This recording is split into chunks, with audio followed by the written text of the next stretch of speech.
Un arduo camino para aquellos que llamamos locos. Fueron tratados más como animales que como seres humanos. No había esperanza de curación, sino una eterna tortura. Los desangraban, les ponían sanguijuelas, los empapaban con líquidos fríos. Confinarlos no era la solución, ya que sus voces pugnaban por ser oídas.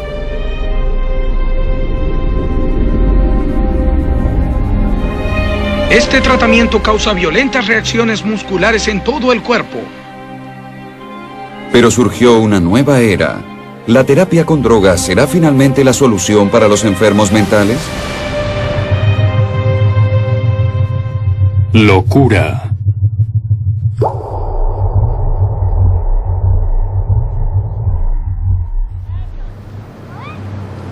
A primera vista, la aldea de Geel, en Bélgica, se asemeja a cualquier otra de Europa, pero es singular. Una aldea atípica, habitada por personas atípicas. Fernanda es una de ellas. Como muchos de los lugareños de Geel, Fernanda es enferma mental, y sin embargo, disfruta libremente de la vida como muy pocos en su misma condición pudieron hacerlo en el pasado.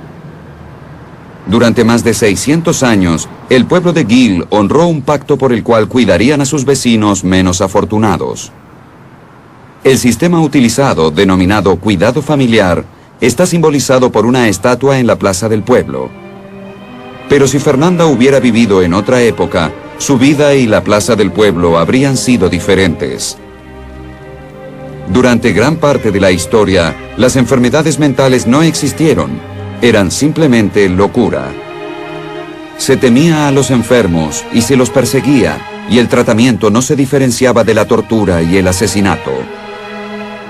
A lo largo de la historia, los enfermos mentales siempre fueron muy temidos. Claro, durante siglos se creyó que aquellos que se comportaban de manera extraña estaban poseídos por espíritus malignos o por el diablo. Por eso había temor de ellos. Pienso que todavía hoy el común de la gente teme a aquellos con un desorden psiquiátrico, a los que se comportan de manera extraña, porque no comprendemos qué es una enfermedad mental. Puede que no lo comprendamos, pero sabemos de dónde proviene. El cerebro humano es el objeto más complejo que se ha descubierto en el universo. Contiene miles de millones de células o neuronas interconectadas de manera muy compleja. Como cualquier otro órgano del cuerpo, puede enfermarse o funcionar mal. Pero un cerebro enfermo puede afectar nuestros pensamientos y nuestra conducta, aquello que nos define como humanos. Nuestros antepasados, al no conocer el cerebro, atribuían la locura a fuerzas externas, sobrenaturales y oscuras que irrumpían en la mente y enloquecían a la infortunada víctima. La forma más antigua de liberarlas dio lugar al primer procedimiento quirúrgico. La trepanación era común entre las culturas que creían que lo único que necesitaba una mente contaminada era un poco de aire fresco. Los demonios que aullaban dentro de la cabeza eran liberados sencillamente perforando un orificio.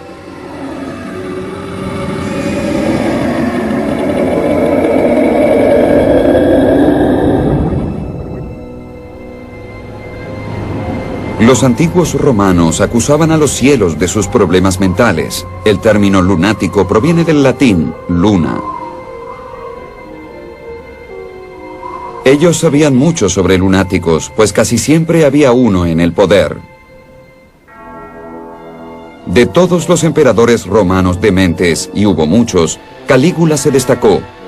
Al principio no fue tan grave, nombró senador a su caballo, pero a partir de allí todo fue de mal en peor. ¡Ave César! Durante su reinado, su inclinación a la locura, la crueldad y la megalomanía jamás se vio igualada en la historia. Hoy se sospecha que la esquizofrenia fue responsable de sus comportamientos extremos, y solo su inmunidad divina evitó que corriera la misma suerte que los demás enfermos mentales. Alguien con mayores razones para aducir jerarquía divina curó a los locos en vez de unirse a ellos. Jesús ahuyentó a los demonios por imposición de manos. Lamentablemente, sus seguidores a lo largo de los siglos no fueron tan gentiles. Su filosofía fue la de combatir fuego con fuego. Los demonios de la locura eran ahuyentados a latigazos, puntapiés o con fuego, todo para el bien del paciente. El fervor religioso alcanzó su clímax entre los años 1500 y 1700, cuando miles de dementes fueron quemados en hogueras acusados de brujos y descarriados. En el siglo XVI, la sangre se derramaba en forma un poco más metódica. En aquel entonces se creía que los fluidos vitales del organismo albergaban las enfermedades. Las sangrías constituían un tratamiento popular, al menos entre los médicos, que hacían sangrar las venas ellos mismos o con la desinteresada ayuda de las sanguijuelas. Cuando no conseguían sanguijuelas o veían que éstas no iban a servir, se usaban sanguijuelas artificiales, las ventosas. A pesar de ser una práctica de más de 2500 años de antigüedad, aún se aplican ventosas en los balnearios de salud en Finlandia. Había otros métodos de purga aún más extraños. Un irlandés diseñó la caja giratoria de O'Halloran en Europa, que luego se llevó a los Estados Unidos. Lo que se hacía era sujetar al individuo a la silla y hacerlo girar. Pertenece a la época en que se creía que la mayoría de las enfermedades, incluyendo las mentales, eran transportadas por la sangre. Haciendo girar a la persona, la fuerza centrífuga impulsaría la sangre impura desde el cerebro a los brazos y los dedos. Y si además vomitaban, era otra forma más de purgar los fluidos dañinos. Pero la máxima expresión de este arte era el sillón tranquilizador, que combinó la perversidad de todos los demás métodos en una sola tortura para los enfermos mentales.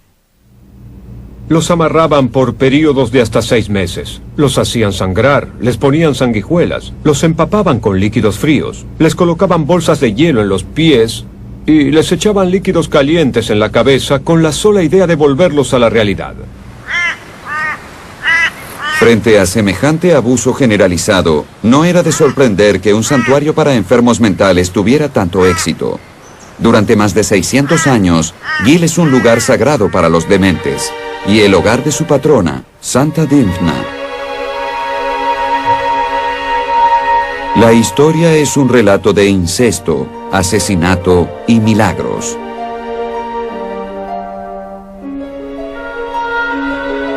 En el año 600, la reina de Irlanda yacía en su lecho de muerte. Desconsolado, el rey decidió que su hija Dymphna era la única que podía reemplazarla. Pero ella rechazó las atenciones incestuosas de su padre y huyó a Bélgica.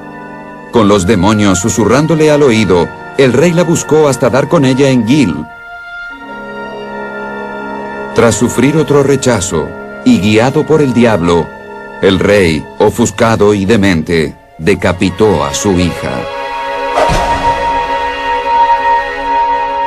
Al morir resistiendo las oscuras fuerzas de la demencia de su padre, Dymphna se convirtió en la patrona de la locura y se la suele representar aplastando a demonios. Su iglesia en Gil se volvió un lugar sagrado y pronto surgieron relatos de curas milagrosas. Con la difusión de este relato comenzaron a llegar pacientes buscando ahuyentar sus propios demonios. Al principio se alojaron en la catedral, pero a medida que se acercaba más gente, los sacerdotes solicitaron la ayuda de los pobladores. Y esto creció hasta que todas las familias del pueblo que vivían cerca de la iglesia comenzaron a aceptar enfermos mentales en sus hogares y a cuidarlos. Gozaban de la libertad para vivir como ciudadanos comunes, pero en otras latitudes la libertad no era más que un lejano sueño y la prisión reemplazó a la tortura.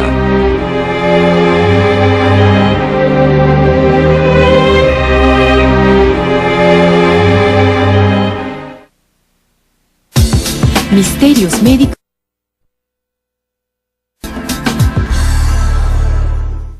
Soy terapeuta sexual y mi hermana Jennifer es uróloga. Conozcan el equipo. Pacientes pueden retribuir a la comunidad. El taller de bicicletas permite que la mitad de Gil pueda trasladarse. Pero alguna vez, los enfermos mentales tuvieron que soportar una cadena aún más pesada, como nos muestra esta escultura de un antiguo paciente. A partir del siglo XVII, la creencia en la posesión satánica prácticamente desapareció en la mayoría de los países. En lugar de torturarlos, a los locos se los encerraba y mantenía alejados de la sociedad. El nombre de esa prisión se convirtió en uno de los términos más infames y aberrantes del idioma.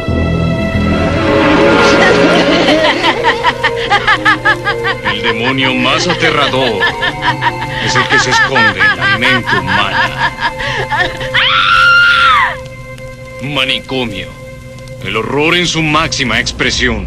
Este es un asilo para dementes incurables. Manicomio. No tiene nada que perder, salvo la razón. El Museo Imperial de Guerra, en Londres, fue alguna vez el más famoso manicomio e hizo su propia contribución al idioma inglés. Bedlam es ahora una palabra relacionada al caos y a la confusión. Hoy los cañones de poderosas naves de guerra flanquean la entrada, pero en el pasado lo hacían dos estatuas de mirada desvariada y locura melancólica. Estas figuras torturadas dan nuevamente testimonio de las tétricas condiciones que reinaban allí dentro.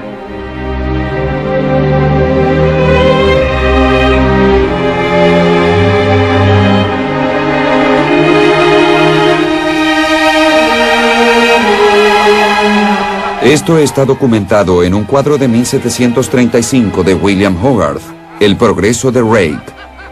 Muestra escenas que son literalmente de locura. Pacientes sucios y trastornados vagando libremente sin control por los caóticos pabellones donde probablemente pasaban la vida entera. El cuadro muestra otro de los oscuros secretos del manicomio, dos espectadores mirando la escena por pura diversión.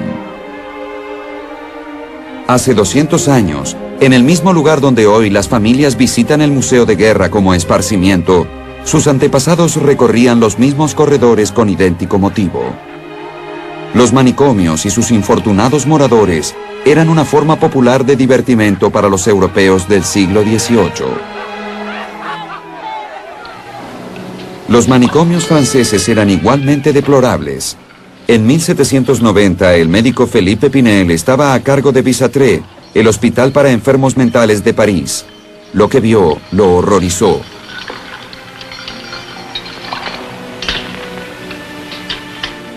Le dije que no puedo recordar. No puedo recordar.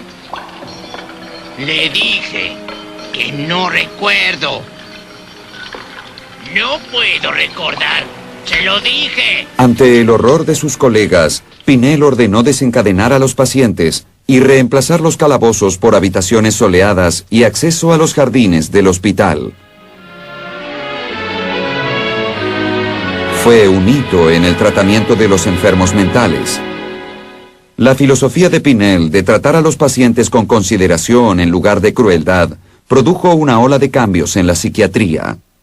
Una investigación hecha en el Bedlam en 1813 reveló, entre otras atrocidades, el destino de James William Norris. Estuvo confinado en el sótano de Bedlam entre 9 y 14 años, en una estructura de hierro especialmente construida que le apresaba el cuerpo del cuello para abajo.